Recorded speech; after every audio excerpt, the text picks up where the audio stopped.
afternoon. My name is Eric Feely, the PGA General Manager here at the Bridges in Montrose. This year for the Montrose Junior Golf Alliance, we're going to be doing some virtual clinics to try to help the kids since we're not able to get together.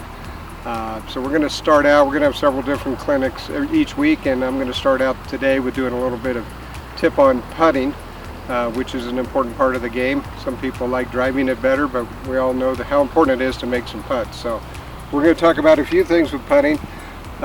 Obviously there's a ton of different putters on the market, and you'll have to make a choice as to what you want to do.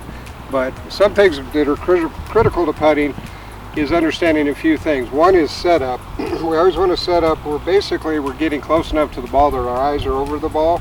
We don't want to try to hit a putt from too far away or too close. So we're going to get where if you dropped a ball, you'd be pretty much over that ball. Okay. Obviously alignment, you're hitting the putt with the putter head, so you want to make sure you're aligning the putter head at whatever target you want. It might be the hole, or it could be a different spot depending on the break of the putt. Okay, so the other thing that I think is pretty critical is we always want to have a little of an accelerating stroke on the putt, and so it's kind of critical to match in your backswing so you can have somewhat of an acceleration as you stroke through the putt.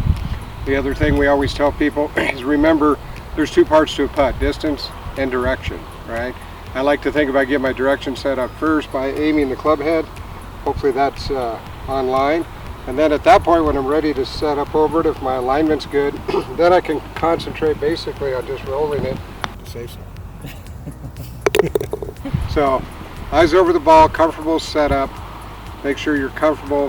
One thing, people tend to get a little tight in the hands as well, so you like to keep a little softness to your hands.